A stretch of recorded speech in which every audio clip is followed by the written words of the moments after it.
Marvel's Avengers by Square Enix is my biggest sigh of the year. It's not offensively terrible like Anthem or Fallout 76, which make you want to tear your hair out, but you can't help but wonder what it could have been. Somewhere in Avengers there's a really great traditional single-player game, but it's buried deep beneath a bunch of modern AAA games as a service junk that adds nothing of value to anything. Perhaps that's my own personal bias based on my preferences towards single-player games, and fans of this sort of thing might really dig it, but I know I'm not the only one who thinks this. I cannot deny that I did have fun with the game, which to be honest is all that really matters, but it does have a lot of issues, some of which can be fixed with patches and updates, but some are fundamental design problems. The game borrows heavily from the likes of Destiny, The Division, and Fortnite in terms of game design, but also picks up all of their flaws. Defining the genre of Avengers sounds like reading off buzzwords off a PR document, because that's exactly what it is. Action-adventure sort of open-world loot grind, online multiplayer RPG live service virtual marketplace. Really rolls off the tongue, that one.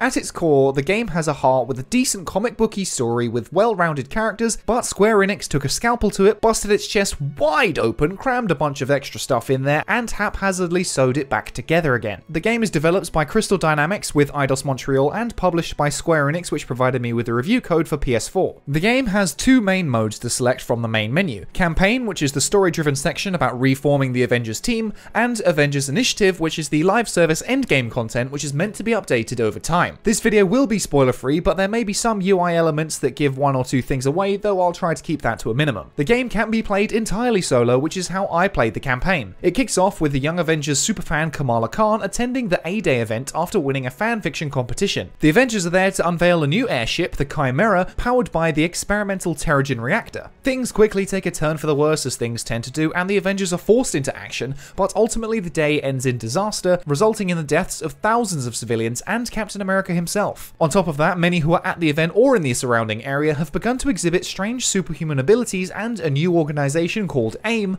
has formed in the Avengers' absence to handle things. Kamala is one of those infected, as she develops embiggening powers, which basically makes her super stretchy in a very similar way to Mr. Fantastic from the Fantastic Four. With her new abilities, she tries to reunite the fractured Avengers team to stop AIM, which has various sinister plans for these new superpowered people known as Inhumans. All of that is set up really nicely for a globe-trotting superhero adventure, but the game gets in its own way with all the usual trappings of its games as a service peers. Throughout the campaign, Kamala slowly brings the team back together as each member went their separate ways to cope with their failure. Some have shut out the world and live with deep depression, some are bitter and resentful, and some are still trying to help in different ways. These characters are well-realized versions of their comic book origins and their more recent live-action interpretations. I've seen some criticisms of the design saying that they're low-budget versions of their MCU counterparts, but that's something I just don't get. Iron Man doesn't look like Robert Downey Jr., Robert Downey Jr. looks like Iron Man. Thor doesn't look like Chris Hemsworth looks like Thor, and so on and so on. These characters, especially when together, show what the game really could have been because they're so authentic to the source material. The opening section is entirely in line with Crystal Dynamics' previous work with the Tomb Raider reboot. Big linear set pieces where you're running away from explosions and gunfire are rife in the game's opening, but this only reminded me of the potential the game failed to reach. Beyond these dramatic sequences, there are levels set in open environments where you traverse uneven terrain by leaping and swinging, or ideally flying if you're Thor or Iron Man. These sections add nothing to the gameplay and are just chores to work through if you're anyone who can't fly and just get in the way of combat. These missions typically have one major objective, which is to get to the base, at which point things become more linear and focused, and the game is better for it. There are also side objectives like rescuing SHIELD agents or opening chests of loot,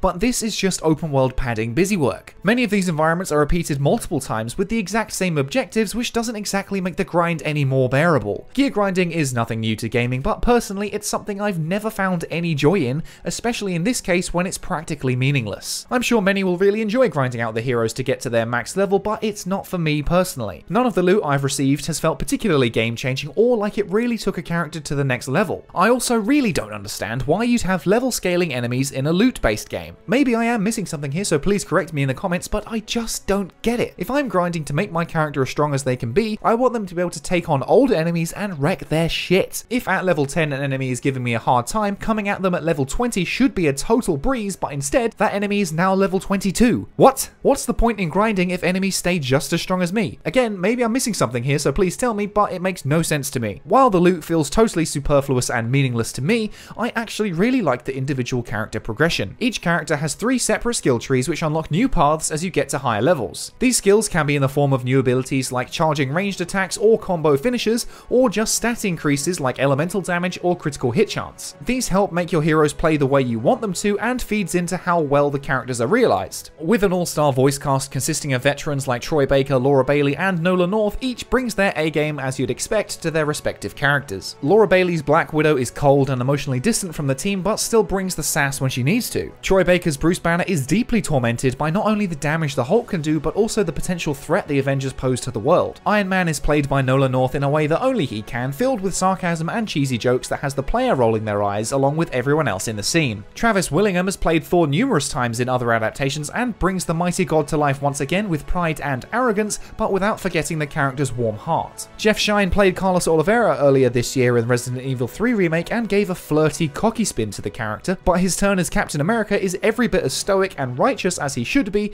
and made him one of my favourite characters in the game. But the main character in Marvel's Avengers is newcomer Kamala Khan, who goes by the mantle of Ms. Marvel. As a character, she is the ultimate Avengers fangirl, which could very easily grow tiresome, but for me, she was endearingly annoying and charmingly enthusiastic about everything. In that regard, she's the perfect surrogate character for the players because most superhero fans would be reacting the exact same way. All of these characters play differently and have their own strengths and weaknesses. Each has simple light and heavy attacks, ranged attacks, 3 special attacks, and intrinsic abilities which are normally counters, parries, or power-ups. Hulk is pretty self-explanatory. He's a tank. Lots of health, lots of power, but not a lot of mobility. But if an enemy is too far out, he can literally rip up part of the floor and chuck that at anyone out of his reach. Iron Man is perhaps the most versatile as he has 3 different types of projectiles: repulsors, rockets, and lasers. All of these can be switched out on the go and fired in a number of ways for different impacts. Combine this with his flying ability and he is perfect for air support. Thor is my overall favourite and is a powerhouse when it comes to his godly special abilities. He's pretty powerful as standard, but all of his moves can be buffed with his Odin Force intrinsic ability, which adds lightning to every strike. He can fling his hammer at enemies to deal heavy damage and even pin smaller foes to walls, though he can still clean house with his bare hands. Black Widow is very light on her feet and can't deal a load of damage, but she's really good at bouncing between multiple targets and juggling enemies in mid-air. She also has 3 ranged attack options in the form of sidearms which have different damage outputs and fire rates, so she always has the right tool for the job. Ms. Marvel uses her stretchy powers to hit multiple targets with each swing and is much stronger than you might expect from a tiny teenager. Her ultimate ability makes her a towering giant, so she can really sweep through the field with ease. Captain America is a very close second in my list of favourites to play as. He is a brawler through and through who deals loads of combo damage up close and parries with his shield, but he can also throw it at multiple targets, making him great at variable distances. Each character has their own unique battle pass, known as a challenge card, which is great in theory as it means you can work towards unlocking cosmetics with whatever character you like, in addition to some crafting resources and a tiny bit of premium currency. However, your progress is throttled by daily and weekly challenges, meaning that you can only make so much progress at a given time. Alternatively, you can just pay your way through with microtransactions because this is the most AAA game to have ever AAA'd. On top of that, there's a microtransaction store with exclusive cosmetics in the form of skins, emotes, nameplates, and even takedown animations. People will say it's only cosmetic, it doesn't matter, but if it doesn't matter, then why do they charge for it? Clearly, in a superhero game, it's important what these characters look like. As I've said before, people are complaining about them not looking like the MCU versions. The cosmetics in the store can only be obtained there, and most of the other skins are acquired completely at random, so if you want that specific look for Thor, then you'll be mindlessly grinding hoping to receive it. Fortunately, at least some of the cosmetics are obtainable just by playing the game and completing certain missions. Unfortunately, the missions where you get to use these characters are very dull and even more repetitive. Pretty much every objective is to kill everyone in the area, blow up this thing, or stand in this zone. The characters all have unique moves which look cool, but often the enemies feel unresponsive and little more than just a health bar to beat down instead of an engaging combatant. This goes for the story-based campaign missions and endgame content. The boss encounters known as villain sectors do spice things up a bit, but these are very few and far between, and there's only about 3 or 4 of them. During some missions, dialogue will play that can be important story information or character details, but you can't make heads or tails of it because of all the explosions and particle effects going on. Enemies spam unblockable attacks while blocking all of yours as some other jackass blasts a laser beam at you from off-screen. Along with Final Fantasy VII Remake and Resident Evil 3, this game joins the fan club of awful 2020 dodge mechanics, as the window for evading unblockable attacks is really awkward and often your dodge doesn't actually take you out of range. That's made all the more difficult as the chaotic battles get busier with more and more enemies teleporting in or blowing up, which totally tanks the frame rate at times. For the most part, the game's performance is much better than it was in the beta on PS4, but it's still far from perfect. I got stuck in infinite load screens several times, and even when they're not everlasting, they sure feel like it. As I mentioned, you can play the whole thing solo, and that's how I played, but that wasn't entirely by choice. Anytime I tried matchmaking, I was sat waiting for minutes at a time for a team, so ultimately I just played on my own the whole time. If you're playing solo, your team is filled with AI companions which are competent at punching enemies, but not much else. If you're a weaker character like Black Widow, there are moments where chests are locked behind doors that you physically don't have the strength to open, so they have to be left behind. Generally, the game looks quite good in terms of graphical fidelity, but there was rarely a cutscene without some form of rendering issues and texture pop-in. During one dialogue sequence, Ms. Marvel complimented Iron Man on his new suit of armor, but he wasn't wearing it. Elsewhere, characters said that they were looking forward to seeing Iron Man again after his disappearance, even though he was just on that mission. At one point on the helicopter, some of the characters' faces looked more like porridge than the Earth's mightiest heroes. The whole time, I couldn't help but think about the time that Arnold was flung out onto the surface of Mars and his head started to explode in Total Recall.